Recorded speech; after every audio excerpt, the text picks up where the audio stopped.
오늘 우리 함께 은혜 받을 말씀은 출애굽기 14장 10절에서 14절에 있는 말씀입니다.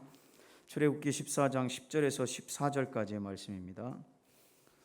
다 찾으셨으면 아멘. 우리 함께 주의 말씀을 1절부터 10절부터 14절까지 한 목소리로 함께 주의 말씀을 받도록 하겠습니다. 시작. 바로가 가까이 올 때에 이스라엘 자손이 눈을 들어 본즉 애굽 사람들이 이스라엘 자손이 심히 두려워하여 여호와께 부르짖고 그들이 또 모세에게 이르되 애굽에 매장지가 없어서 당신이 우리를 이끌어 내어 이 광야에서 죽게 하느냐? 어찌하여 당신이 우리를 애굽에서 이끌어 내어 우리에게 이같이 하느냐? 우리가 애굽에서 당신에게 이른 말이 이것이 아니냐? 이르기를 우리를 내버려 두라. 우리가 애굽 사람을 섬길 것이라 하지 아니하더냐? 애굽 사람을 섬기는 것이 광야에서 죽는 것보다 낫겠노라. 모세가 백성에게 이르되 너희는 두려워하지 말고 가만히 서서 여호와께서 오늘 너희를 위하여 행하시는 구원을 보라. 너희가 오늘 본 애굽 사람을 영원히 다시 보지 아니하리라. 여호와께서 너희를 위하여 싸우시리니 너희는 가만히 있을지니라. 아멘. 6월부터 시작되는 찬양대회 찬양으로 하나님께 영광을 드리는데 잠시만 기다려 주십시오. 저도 내려가야 됩니다.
하나님의 행하시는 구원이란 제목으로 담임사관님 나오셔서 말씀을 전해 주실 때 큰 은혜 받으시기 바랍니다. 할렐루야. 네, 오늘 그동안 우리가 찬양대 코로나 때문에 하지 못했는데 이제 해제가 돼서 오늘 처음으로 찬양대 찬양을 했는데 한번 박수 한번 쳐주시겠습니다. 감사합니다. 우리 어려운 가운데서도 우리의 삶을 주관하시고 인도하시는 것은 하나님의 선하심과 인자하심입니다. 또 하나님이 이스라엘 백성들을 푸른 조장으로 이끌어 주시는 것처럼 오늘 우리에게도 하나님이 여러분의 삶을 인도해 주실 줄 믿습니다. 그래서 여호와 나의 목자 찬양하고 말씀을 듣도록 하겠습니다.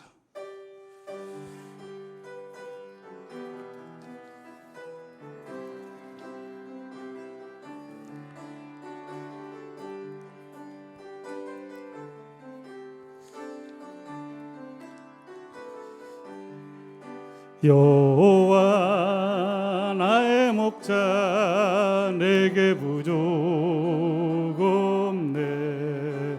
푸르르 조장 위에 나의 몸 누이시네. 선한 목자 오 나의 목자여 생수가 넘치는 곳 날 인도하시네. 내 영혼 소생하며 자기를 위해 의의 길 인도하니 골짜기 두려움 없네. 주여 선한 목자 오 나의 목자여 생수가 넘치는 곳 날 인도하시네. 주님의 지팡이가 한해한해 나를 주께서 원수 앞에 상으로 베푸시네. 할렐루야. 선한 목자 오 나의 목자여 생수가 넘치는 곳 날 인도하시네. 기름을 머리 위에 바르시는 주님 평생의 선하심과 인자 따르리니. 주여 선한 목자 오 나의 목자여 생수가 넘치는 곳 날 인도하시네.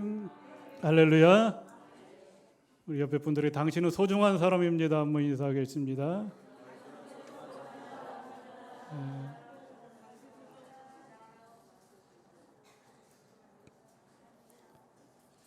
하나님은 정말로 이스라엘 백성들을 사랑하여 주셔서 성경에 그렇게 말씀합니다. 내가 너희의 하나님이 되려고 종살이하던 너희 백성들을 애굽에서 불러내어 하나님의 자녀로 하나님의 성민으로 삼고 너희에게 하나님의 구원을 허락하시겠다고 말씀하십니다. 얼마나 놀라운 축복입니까?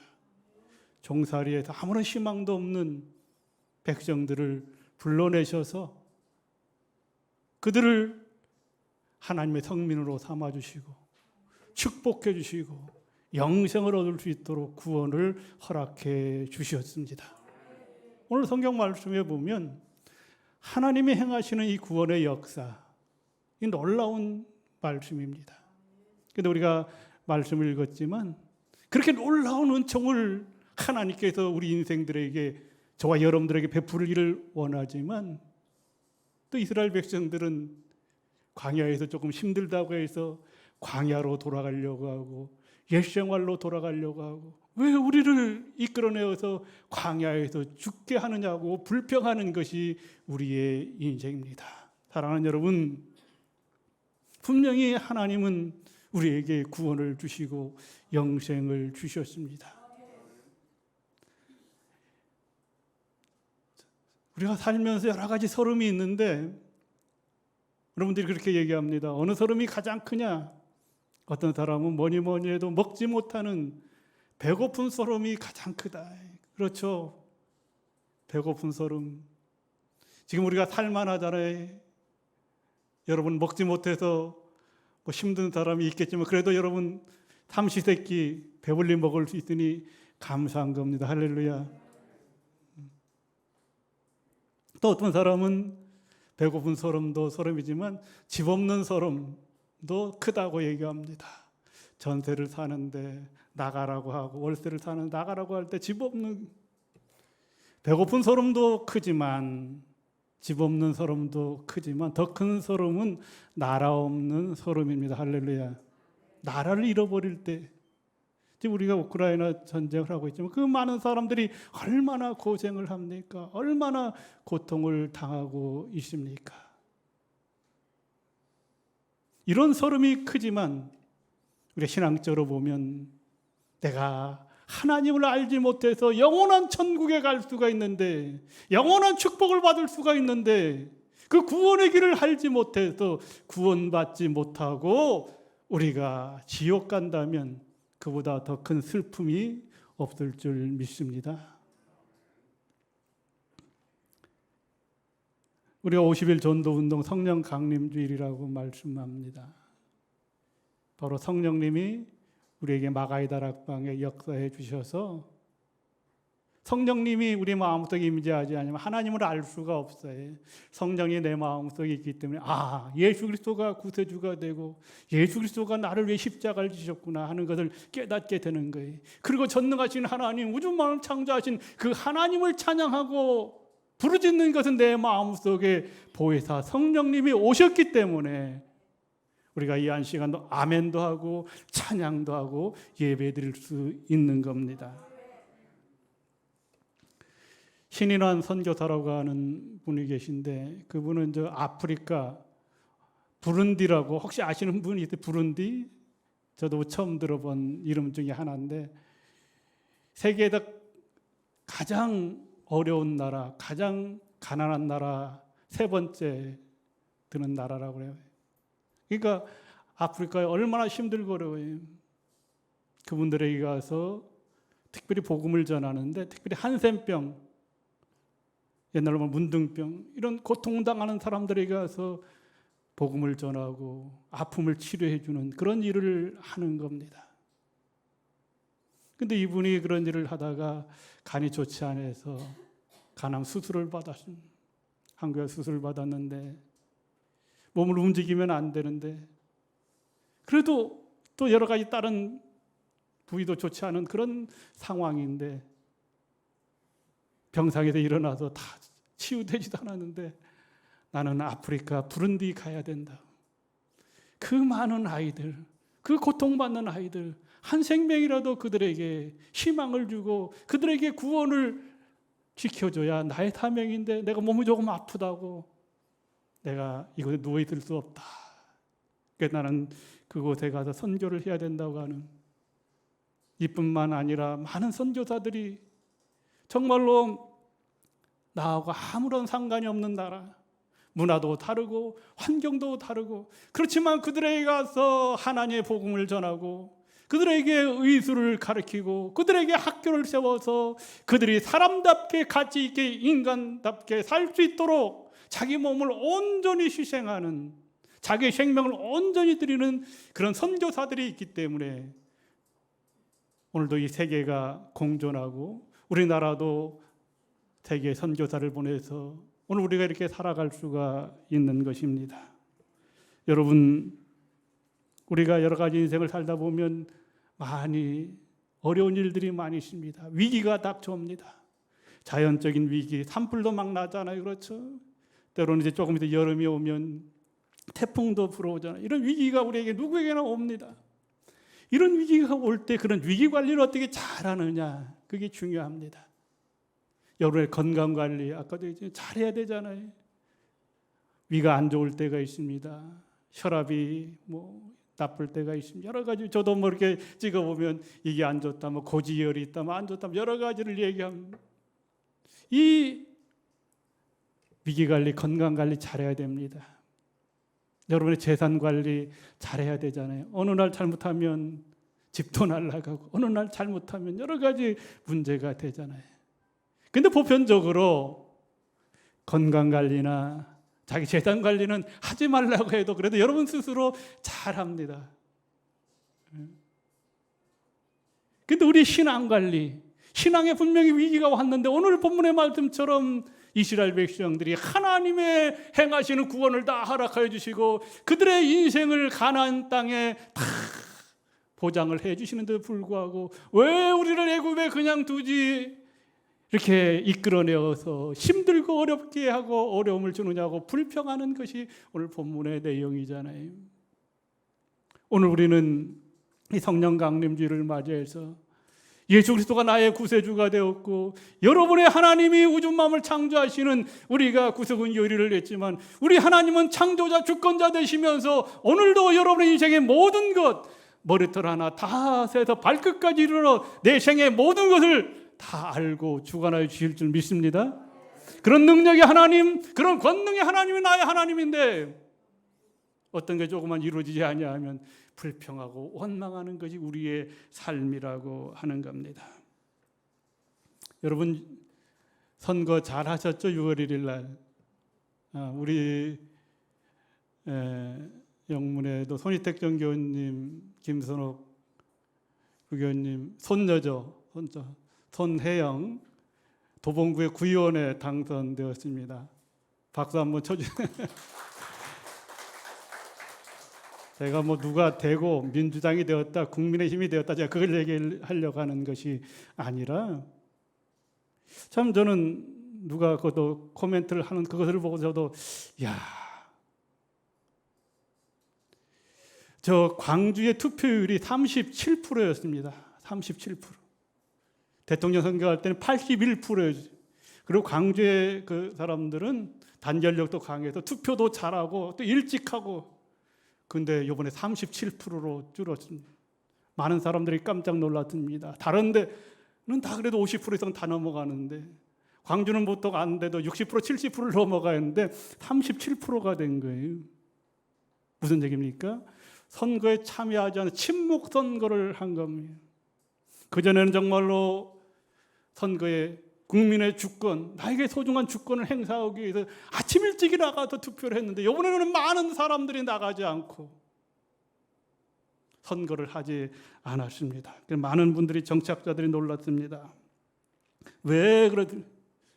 침묵한다고 하고 무관심, 관심을 두지 않은 투표에, 정치에 관심을 두지 않은 것입니다. 왜? 리더들이 가만히 보니까 다 남 탓만 하고 반성이 없고 정말 잘못했으면 시인도 하고 그래야 되는데 다 남의 탓만 하는 거예요. 그리고 기득권만 지키려고 합니다. 이런 정치 현실에 많은 사람들이 안타까워하고 있습니다. 그러면 남의 일이 아니라 바로 우리의 일입니다. 우리가 정치에도 관심을 가져야 되고 경제에도 관심을 가져야 되고 나라에도 이 사회에도 우리 모두가 국민으로서 관심을 가져야 됩니다. 어려울 때로 힘을 합해야 됩니다. 그런데 그런 것이 정치, 경제, 사회에서뿐만 아니라 오늘 예수를 믿는 우리들, 하나님의 사랑을 외치고 이웃 사랑을 외치고 형제를 사랑하자고 하는 우리들에게도 자꾸 형제들에게, 성도들에게, 군우들에게 관심이 없어지는 시대에 우리가 살고 있다고 하는 것입니다. 영혼 구원에 대해서 별로 관심이 없습니다. 저도 돌이켜보면 개척교회도 해보고 조그만 교회도 해보고 이거보다 큰 교회도 해보고 그랬는데 제가 느끼는 것은 정말 사관학교 졸업하고 개척교회에서 아무도 없는 곳에, 집도 없고 아무도 그런 곳에 가서 그때 정말로 목회가 뭔지 모르지만, 전도가 뭔지 모르지만, 그래도 한 사람이라도 누구든지 교회에 나와야 돼서 예수 믿고 천국 가야 된다고 하는 그 소명, 그 사명이 있었기 때문에 거리가 먼고 작고 시골 농촌 따지지 않냐고 그래도 열심히 전도해서 개척교회를 어느 정도 세우고 땅도 사고 여러 가지를 했던 그런 기억이 납니다. 그래도 이 말씀을 준비하면서 그 개척교회 때 그 열정 그것이 저에게도 있어야 되는데, 우리 성도들에게도 있어야 되는데, 더 나아가 오늘 예수를 믿는 모든 기독교인들에게 그런 열정이 있고 열정이 회복돼야 우리 믿음의 선진들이 이루었던 어렵고 힘들었지만 정말로 예수 복음 때문에 이 하나님의 말씀으로 학교를 세우고 교회를 세우고 이만큼 잘 사는 나라, 축복받는 나라가 되었는데, 그것을 이제 우리는 까마득하게 잊어버리고 이제 우리는 모든 걸 내가 다 잘나 더 잘된 것처럼 생각하고 하나님 우리를 소멸해버리는 이런 시대 속에 살고 있는 저를 생각할 때도 안타까움을 느끼게 됩니다. 요즘 교회들이 줄어들고 있습니다. 신문에 보면 이 코로나 때문에 한 15%에서 20% 교회들이 문 닫은 교회들도 많다고 그래. 우리 구대군도 통합하는 일도 많이 있습니다. 다행히 우리 영문 여러분들이 기도해 주셔서 이만큼 주시는 것도 감사한 거지만, 그래도 우리도 더 버림받은 영혼들에게 관심을 가져야 돼. 지나가는 사람들에게도 관심을 가져야 돼. 우리 영화 부교님이 일찍 오셔서 이제 앞에서 요 안에서 해도 되는데 전도지를 주면서 이렇게 얘기하니까 여기가 교회냐고 물어보는 사람도 있다고 그래. 이곳이 교회잖아요. 옛날 어르신들이 도봉영문, 지금 강북영문이지.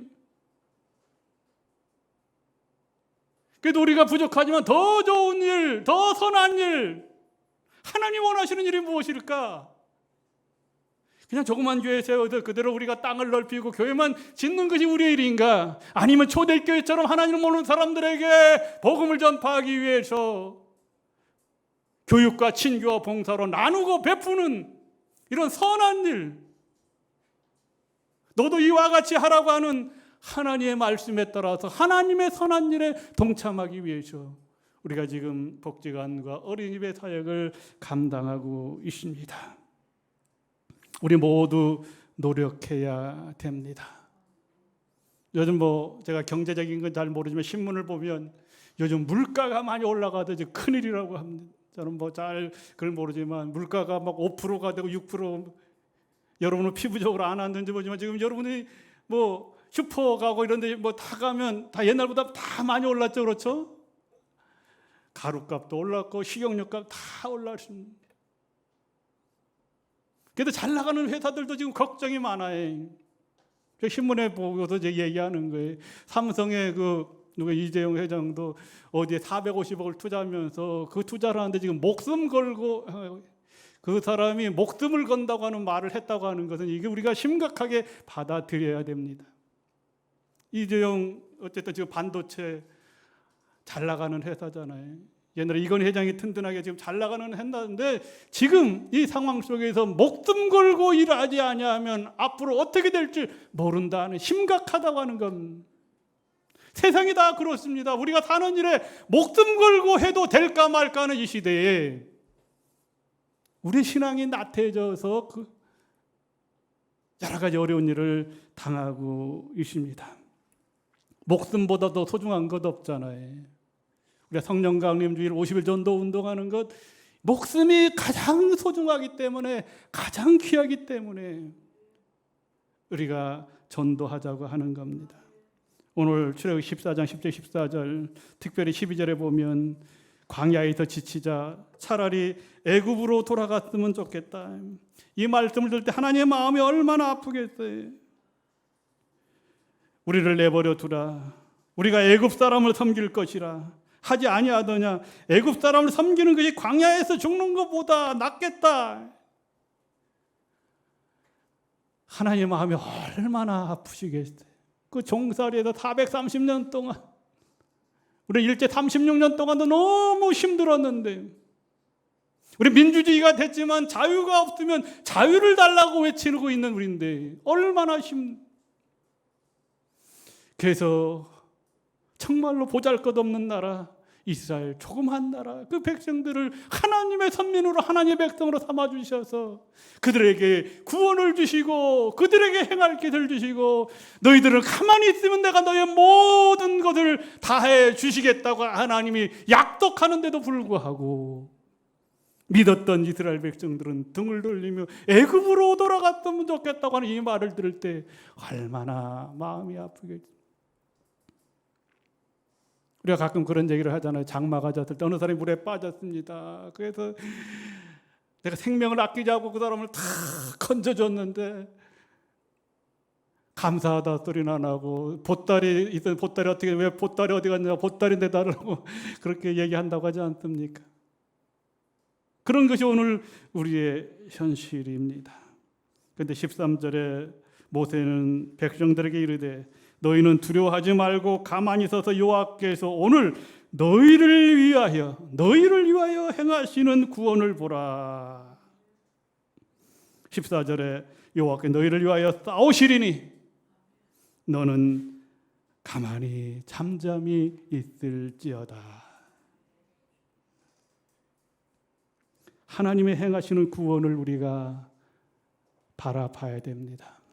하나님의 행하시는 구원이 무엇입니까? 하나님은 이스라엘 백성들 사랑해서 오늘 이렇게 하나님께서 약속한 땅으로 종살이하던 백성들을 6월절에 이끌어내셨는데 오늘 하나님께서는 우리를 너무 사랑하여 주셔서 한 분밖에 없는 예수 그리스도를 저와 여러분에게 보내주셨습니다. 그분이 내 죄, 여러분의 죄를 해결하기 위해서 무엇을 주셨습니까? 십자가를 주셨습니다. 그리고 그분이 3일 만에 부활하셨고 제자들에게 많은 사람들에게 나타나서 40일 동안 제자들과 함께 생활했고 많은 사람들에게 부활의 모습을 보여주셨습니다. 믿지 못하는 도마에게는 십자가에 창에 찔린 것을 만져보라고 얘기했고 많은 사람들을 만날 때 너희에게 평안이 있을지어다 평안하라고 말씀하고 너희들이 이제 두려워 말라 내가 너희들 성경에 약속한 대로 3일 만에 부활하지 않았느냐. 그래서 40일 동안 있다가 많은 사람들이 보는 가운데 감람산에서 승천하시면서 그렇게 내가 승천하신 이 모습 그대로 다시 올 것이다. 그러나 내가 너희를 위하여 처소를 예배하러 가겠다고 말씀. 우리를 위하여 처소를 예배하러 간다고 하는 것은 하나님 나라 영원한 천국을 말하는 겁니다. 할렐루야. 그곳에 가기 위해서 우리의 구원을 이루기 위해서 영생을 주시기 위해서 승천하셨고 다시 오시겠다고 약속하셨습니다. 그러면서 너희는 이곳을 떠나지 말고 예루살렘을 떠나지 말고 나가야 다락방에서 기도하면 너희 힘으로 살 수 없으니까 너희 능력으로 살 수 없으니까 내가 너희에게 보혜사 성령을 보내주시겠다. 그래서 500명의 사람들이 그 성령을 받기 위해서 모여서 기도하고 있는데 시간이 지나도 성령의 역사가 없으니까 많은 사람이 흩어져 갔습니다. 근데 사도행전은 120명의 성도들이 그래도 하나님의 약속을 믿고 부활하신 주님 그분을 받기 때문에 그분을 믿고 열심히 기도할 때에 마가의 다락방에 뜨거운 성령의 역사가 임해서 그들이 방언도 말하고 기적도 행하고 하나님의 복음을 전하는 하나님의 증인이 되어서 성령 받은 제자들은 땅끝까지 이르러 이제는 하나님의 증인이 되어서 많은 사람들에게 복음을 전하는 복음의 능력자가 된 것을 성경은 말씀해 주고 있습니다. 사도행전 1장 8절에 우리가 오직 성령이 너희에게 임하시면 너희가 권능을 받고 예루살렘과 온 유대와 사마리아 땅끝까지 이르러 내 증인이 되리라. 바울은 성령 충만을 받은 후 그의 인생이 확 바뀌었습니다. 우리가 알다시피 바울은 예수 믿는 사람을 핍박했습니다. 하나님을 믿는 사람을 죽이기도 했습니다. 그러나 다메섹 도상에서 예수를 만나고 핍박하는 예수라고 하는 그를 만나고 그는 그의 인생이 바뀌어서 오직 복음만 전해 1차, 2차, 3차 많은 나라에게 전도 여행을 합니다. 그래서 그 바울이 고향이 터키잖아요. 나라가 터키. 그 터키 그 백성들에게 복음 하나님 알지 못하는 사람이 나는 우리 민족을 구원해야 되겠다. 우리 민족을 구원해. 열심히 복음을 전하는데 꿈의 환상에 주님이 나타나서 너는 이제 마게도냐로 가서 복음을 전하라고 얘기합니다. 아니 예수님, 저는 우리 백성들에게 복음을 전해야 된다. 아니다. 너는 마게도냐가 지금으로 말하면 그리스입니다. 그리스로 가서 복음을 전하라고 하는 거예요. 예전 같으면 나 못 갑니다. 그런데 성령을 받았기 때문에 하나님의 인도하심 따라, 성령의 인도하심 따라 하나님의 음성을 듣고 마게도냐로 가서 하나님의 복음을 전하자. 그 복음이 전파되어서 그 복음이 어디로 갑니까? 로마로 가고, 그 로마의 복음이 어디로 갑니까? 영국, 스페인 이런 데로 가고, 그 영국의 복음이 청교도들이 어디로 갑니까? 미국으로 가고, 그 미국의 복음이 어디로 왔습니까? 우리 대한민국 평양 땅에 와서 언더우드라든가 아펜셀러 선교사들이 이 대한민국 아무런 희망이 없는 땅에 와서 하나님의 복음을 전한 겁니다. 우리 구대군도 1908년에 누가 왔습니까? 허가도 정정이 우리에게 와서 하나님의 복음, 구대군의 복음을 전했기 때문에 제가 부족하지만 사관이 되었고 여러분들이 하사관이 되었고 병사가 되어서 오늘 이 자리에서 예배를 드리게 되는 겁니다. 할렐루야. 이게 하나님이 행하시는 구원입니다. 하나님이 가장 사랑하는 독생자 예수 그리스도를 십자가에 죽기까지 저와 여러분을 사랑하셔서 저와 여러분을 구원하여 주시기 위해서 저와 여러분을 영원한 천국에 이르기 위해서 십자가를 지시고 부활하시고 다시 오시겠다고 약속해 주신 것입니다. 이 구원의 은총 감사해야 될 줄 믿습니다. 그런데 오늘 성경에서도 언급하는 것처럼 우리도 잘 믿다가 어느 때 다시 또 옛날로 돌아가서 난 하나님 없이도 살 수 있어 그렇게 하시는 분들도 있고, 교회 갔더니 뭐 어쩌고저쩌고 뭐 다 불평, 그게 다시 또 옛날로 돌아가려고 하는 사람도 있는데 그렇게 하면 안 됩니다. 실제 있었던 일인데 소매치기를 아주 잘하는 사람이 몇 번 교도소 갔다 오고, 그러나 그가 예수를 만나고 새 사람이 되었습니다. 그래서 정말 이제 소매치기도 안 하고 은혜 가운데 살려고 하는데, 그런데 그렇게 마음을 먹고 살다가도 어느 날 사람 많은데 지하철 사람들 많은데 가고 사람들이 많이 모이는 데 가면 자기도 모르게 손이 어디로 갑니까? 남의 호주머니로 들어가는 거예요. 이 옛 생활을 벗어버린다고는 쉽지 않습니다. 옛 습관을 벗어버린다고는 쉽지 않아요. 그러나 다시 옛날로 돌아가면 안 되잖아요. 우리도 옛날로 돌아가면 안 됩니다. 우리는 구원받았으니까 오직 믿음과 하나님의 뜻대로 행하는 자가 되어야 될 줄 믿습니다. 마태복음 7장 21절 우리가 잘 아는 말씀처럼 주여 주여 하는 자만 다 천국에 들어가는 것이 아니라 아버지의 뜻대로 행하는 자가 천국에 갈 수가 있습니다. 이제 말씀을 마치고자 합니다. 역대하 20장 20절에 보면 우리 구원받은 사람들이 하나님 뜻대로 살기 위해서는 어떻게 해야 되느냐? 어떤 상황 속에도 흔들리지 않는 하나님만을 신뢰해야 된다. 하나님만을 신뢰해야 되는, 신뢰가 참 중요합니다. 원래 전쟁을 하게 되면 칼이 있어야 되고 단창이 있어야 되고 말들이 있어야 되고 병사들이 있어야 되지 않습니까?